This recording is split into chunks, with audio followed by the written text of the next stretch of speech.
Imagine holding in your hand a coin that was born in the middle of the most devastating global conflict the world had ever seen.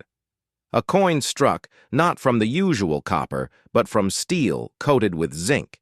A coin that stands as both a necessity of war and a symbol of resilience. This is the story of the 1943 steel wheat penny, a coin so unique in American numismatic history that it continues to fascinate collectors, historians, and everyday people alike from the moment it left the presses of the United States Mint during World War II to the decades of discovery in pocket change. This coin has carried with it a tale of sacrifice, ingenuity, controversy, and survival. And today we will go deep into its history, its design, its circulation, its varieties, its errors, and its lasting impact on American coinage and culture. The wheat penny itself began in 1909 as part of President Theodore Roosevelt's campaign to beautify American coinage and honor Abraham Lincoln on the centennial of his birth. The new Lincoln cent featured the beloved wheat ears reverse, symbolizing prosperity and hard work. It became instantly popular and remained in production until 1958, when the memorial reverse replaced it. However, in 1943, the world and the mint faced an unprecedented challenge. Copper was needed for shell casings, for ammunition, for electrical wiring, for the vast machinery of war that kept Allied forces supplied on the battlefields of Europe, Africa, and the Pacific. The mint had no choice but to look for alternatives to continue cent production. Thus came the birth of the steel cent. In 1943, for the first and only time in American history, the 1-cent coin was made primarily of steel with a thin zinc coating to prevent rust. 3 main mints, Philadelphia, Denver, and San Francisco, struck these coins in the hundreds of millions, but despite their massive numbers, their appearance was so unlike the traditional penny that they immediately stood out in circulation. Bright silvery color often caused them to be mistaken for dimes, and their light weight made them feel unusual in the hand collectors. Today, see the 1943 steel wheat penny as one of the most iconic pieces of U.S. coinage, not just for its metallic composition, but also for the many varieties and errors that surround it. The most famous and valuable error is the 1943 copper penny, a mistake that occurred when leftover copper planchets from 1942 were fed into the presses. These rare survivors of a minting transition have fetched prices in the hundreds of thousands, even millions at auction, and continue to spark dreams among coin roll hunters and collectors around the world. But even the steel cents themselves have their own story of wear corrosion and survival, while the zinc coating protected the steel core. Initially, it often wore away, leaving the coins prone to rust and pitting, especially in humid environments. This made pristine examples harder to find and gave rise to the challenge of collecting steel pennies in high mint state grades. The differences between coins struck at the Philadelphia, Denver, and San Francisco mints provide additional variety for collectors, with each mint leaving its small identifying mark, or in the case of Philadelphia, none at all. Beyond the numismatic details, the steel penny reflects the sacrifices Americans made during World War II. It symbolizes how even the smallest denomination of money was tied to the larger war effort, and how everyday life adapted to extraordinary circumstances. Newspapers of the time reported on public reactions to the new pennies, some praising the patriotic move, others complaining about confusion at cash registers, banks, and stores. The mint itself issued statements reassuring the public that the change was temporary, and indeed, in 1944, copper returned, but not pure copper.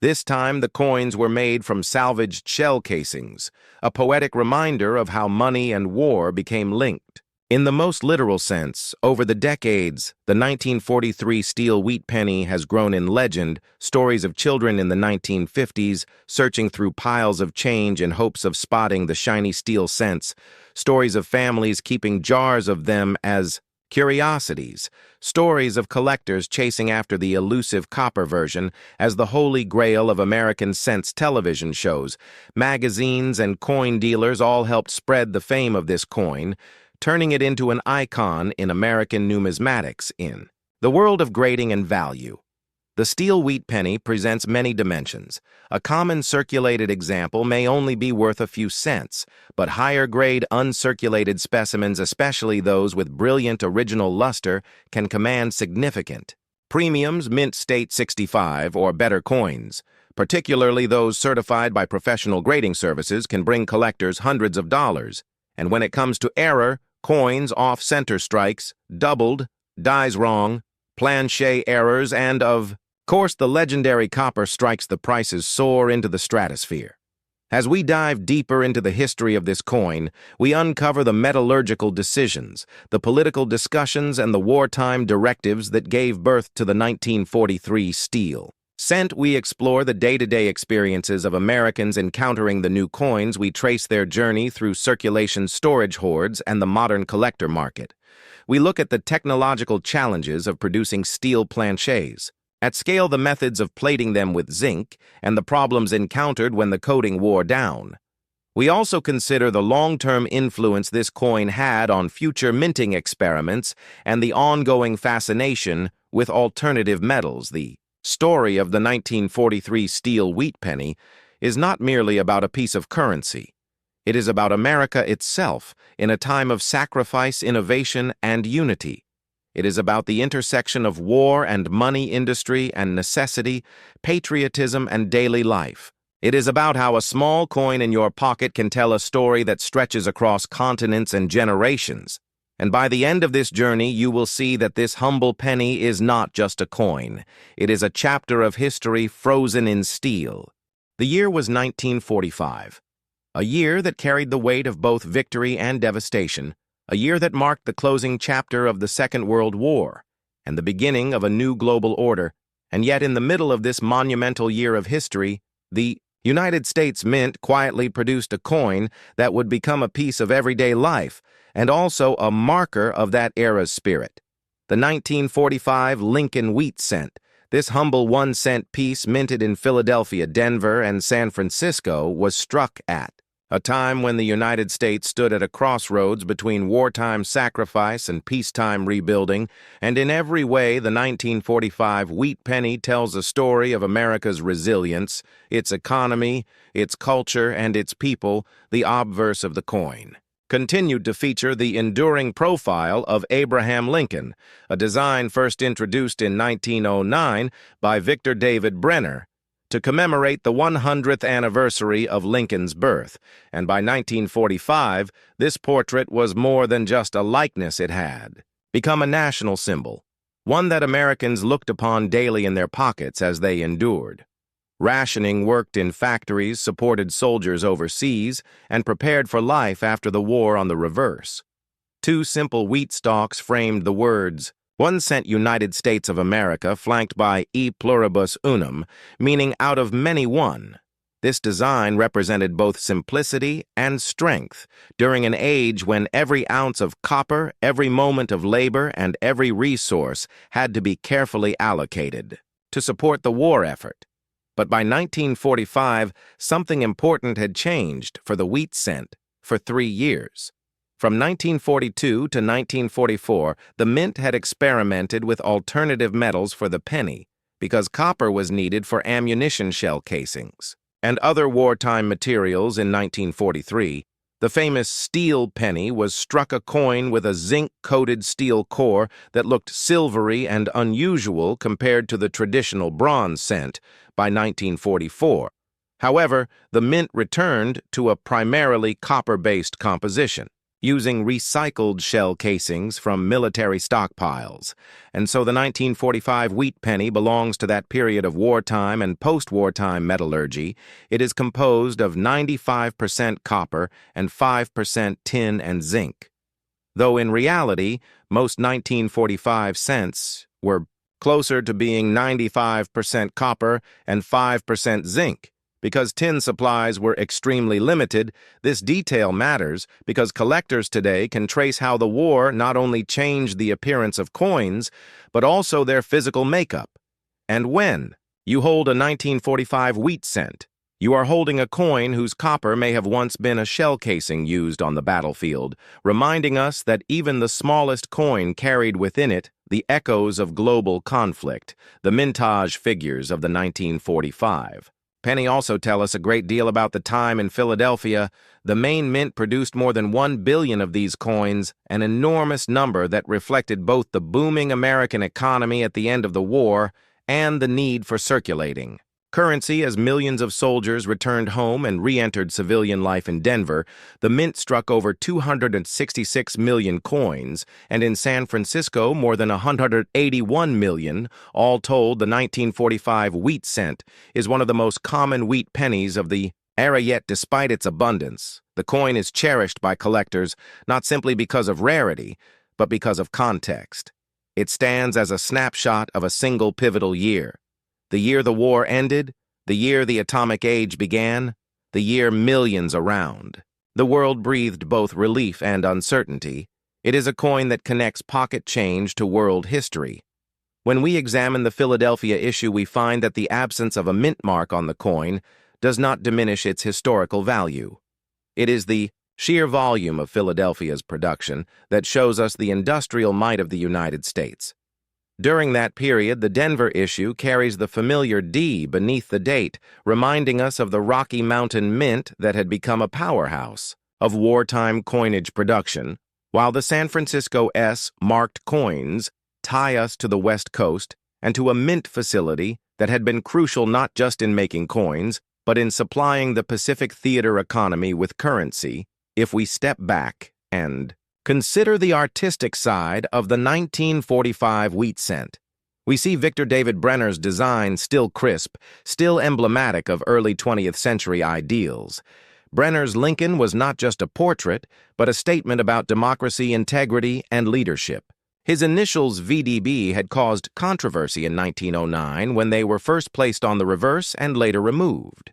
But by 1945, collectors and the public alike had accepted his artistry as one of the most enduring in American numismatics. What makes the 1945 wheat penny even more fascinating is the way it circulated through everyday American life. Pennies like these paid for newspapers in the morning. They bought candy and soda for children. They dropped into jukeboxes at the local diner. They were stacked into rolls at banks across the nation. They found their way into church collection plates and soldiers' pockets, and for many families of the 1940s, these coins were a constant companion in a time of both hardship and hope. As the war ended in Europe in May of 1945, and in the Pacific in August of that year, coins like the 1945 wheat penny were spent in celebration, in mourning, and in rebuilding the everyday rhythm of life. The collector of today sees not just a common bronze coin, but an artifact of that time frame. Collectors also study the variations in strike quality between the mints. Philadelphia coins often display sharper details because of the higher mintages and fresher dyes. Denver and San Francisco issues sometimes show weaker strikes or differences in luster, but these small variations become significant in the hands of a numismatist who seeks to connect every detail of the coin to the history of its making errors. To play a role in the story of the 1945 wheat penny like doubled die, obverses, repunched mint marks, and off-center strikes, which can elevate an ordinary cent to a prized rarity within a collection. And here again the history deepens. For these errors were not merely accidents. They were the natural byproducts of a mint working at maximum capacity during an age of industrial strain, when the demands of production sometimes outpaced perfection. When you expand the lens further, you see that the 1945 wheat penny sits at the end of an era, because in just a few years, by 1959, the reverse design would change from the wheat ears to the Lincoln Memorial, reflecting a shift in both style and national identity. So this coin is part of the last great generation of wheat cents, which today are treasured for their link to a different America. To tell the story of the 1945 wheat penny is to tell the story of a nation at a turning point.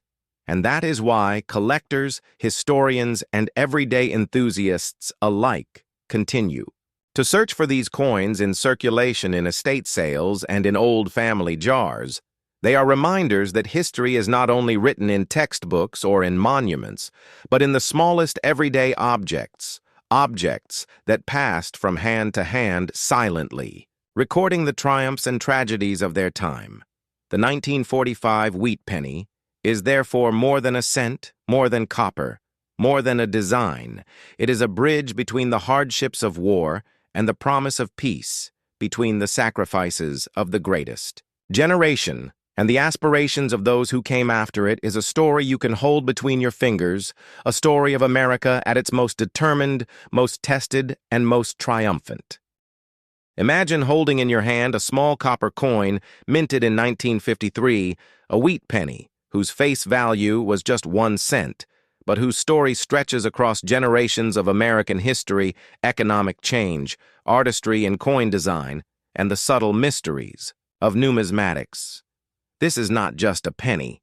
It is a window into the post-war era, a time when America was finding its footing after World War II, when prosperity was rising, but also when global tensions of the Cold War were beginning to shape the world. The wheat penny of 1953 tells us about how coins were made, the metal they were struck from the mints that produced them, the artistry of Victor David Brenner, who first designed the Lincoln cent in 1909, and the enduring symbolism of wheat, ears that represented American agriculture strength and growth.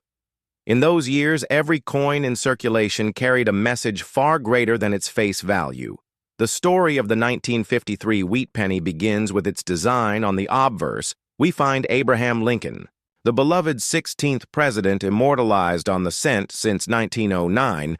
The Lincoln cent was the first U.S. coin to bear the portrait of an actual person, breaking away from the classical allegories of liberty that had dominated coinage for over a century. Brenner's design placed Lincoln facing right with the word liberty to his left and the date to his right above him, the motto, "In God We Trust," which had been appearing on coins since the Civil War era. What makes this coin iconic is the reverse, with its 2 simple wheat stalks, one on each side, framing the words 1 cent and United States of America, along with the motto, E pluribus unum. This wheat design would last until 1958 before being replaced in 1959 by the Lincoln Memorial reverse. But beyond the design lies the real depth of history. The 1953 wheat penny was minted at 3 locations: Philadelphia, Denver, and San Francisco. Each mint left its own small mark of history. Philadelphia coins carried no mint mark. Denver pennies bore a D, and San Francisco pennies and S. Collectors today seek out these varieties not only for their differences, but for their relative rarity. The Philadelphia Mint produced over 256 million coins. Denver struck more than 700 million, while San Francisco produced a more modest 181 million. In total, over 1 billion wheat pennies were struck in 1953, which speaks to the incredible demand for small change in post-war America. The metal content of these coins is another layer of their story, struck in 95% copper and 5% tin and zinc. These coins carry within them the last full era of copper cents, before the dramatic changes of the 1970s and 1980s, when rising metal costs would lead to pennies being made primarily of zinc. The feel, weight, and tone of a 1953 cent speaks to an earlier age, when coins carried substance, when every clink in the pocket resonated with real metal. The historical backdrop of 1953 adds even greater meaning. Dwight D. Eisenhower was president. The Korean War had just ended, the Cold War was heating up, and the American economy was booming. Suburban expansion, consumer spending, and industrial growth were reshaping the nation. Coins were everywhere: vending machines, buses, corner stores, pay telephones. All required pennies, nickels, and dimes. In those years, the penny still mattered. It could buy a stick of gum, a piece of candy, or contribute to a gallon of gasoline, costing just 29 cents. When we study a 1953 wheat penny, we are not only studying metal, but also the daily life of millions of Americans. For collectors, the value of the 1953 wheat penny varies dramatically depending on its condition. While most circulated examples are worth only a few cents to perhaps $1. Pristine examples, uncirculated with full red luster, can fetch far more. especially those certified by grading services like PCGS or NGC. And then there are errors and varieties which make certain 1953 cents worth hundreds or even thousands of dollars doubled dies. Repunched mint marks off center strikes or coins struck on the wrong planchets. All are treasures waiting to be discovered in rolls jars or family coin boxes. The artistry of the wheat penny design also invites deep reflection. The choice of wheat. Ears as the central motif was not accidental in 1909. When Brenner created the design, the United States was still a largely agricultural nation. Wheat represented prosperity, nourishment, and growth. It was a symbol the average citizen could connect with. By 1953, though the country was shifting toward industrialization and urban living, yet the coin still carried that agricultural legacy, as if to remind Americans of their roots. As we dig deeper, we can look at the transition that followed just a few years later in 1959, when the wheat reverse gave way to the Lincoln Memorial. This marked the 150th anniversary of Lincoln's birth and signaled a new direction in coin design. The 1953 wheat penny thus sits near the end of an era representing the last chapter of the beloved wheat design. Collectors cherish these coins not only for their copper glow but for their place as one of the final wheat issues. Even more fascinating is how these coins circulated. They traveled in the pockets of soldiers returning from Korea, factory workers, suburban families, children saving coins in piggy banks. They were exchanged in diners, jukeboxes, laundromats, and corner stores. Every scratch and mark on a circulated 1953 penny tells a story of everyday American life. To truly appreciate the 1953 wheat penny, we must also consider the broader numismatic tradition. The Lincoln cent has been in continuous production for over a century, making it the longest-running coin design in U.S. history. When you hold a 1953 cent, you are touching part of that legacy, part of a series that has endured longer than any other in American coinage history.